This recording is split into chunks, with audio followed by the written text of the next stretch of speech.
You want to say anything to anybody? Hello. Okay. Descriptive introduction of the silent weapon.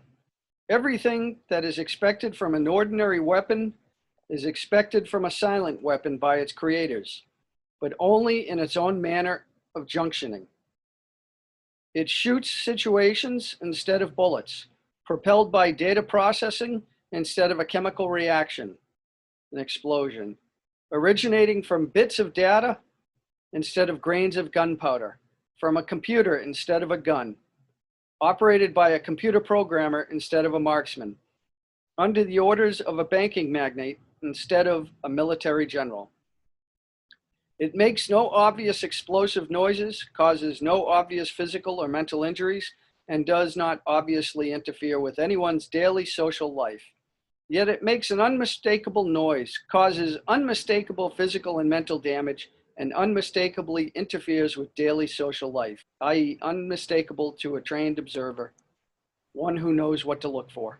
Mm-hmm. The public cannot comprehend this weapon, and therefore cannot believe that they are being attacked and subdued by a weapon.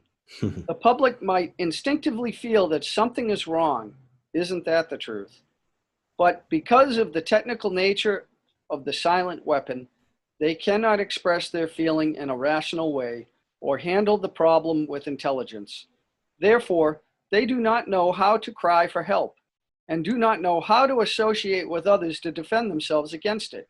Mm-hmm. When a silent weapon is applied gradually, the public adjusts, adapts to its presence, and learns to tolerate its encroachment on their lives until the pressure, psychological via economic, becomes too great and they crack up.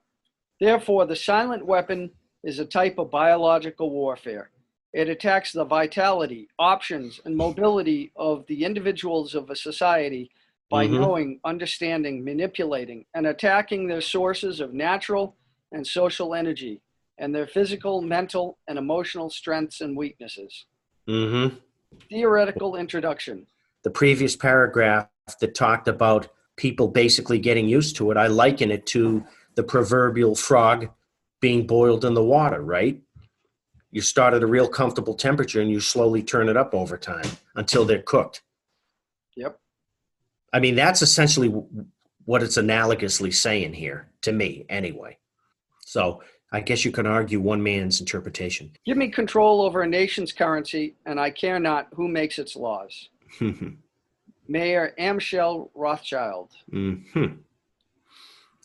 Today's silent weapons technology is an outgrowth of a simple idea discovered, succinctly expressed, and effectively applied by the quoted Mr. Rothschild. Mr. Rothschild discovered the missing passive component of economic theory known as economic inductance. He, of course, did not think of his discovery in these 20th century terms, and to be sure, mathematical analysis had to wait for the Second Industrial Revolution, the rise of the theory of mechanics and electronics, and finally, the invention of the electronic computer before it could be effectively applied in the control of the world economy. Wow. Wow. Wow. So he figured it out Turn on your camera, please. Okay, so he figured it out 200 years ago how to game and manipulate the system, basically. And then how to play big companies and government entities into the whole ball of wax. But Live long and prosper.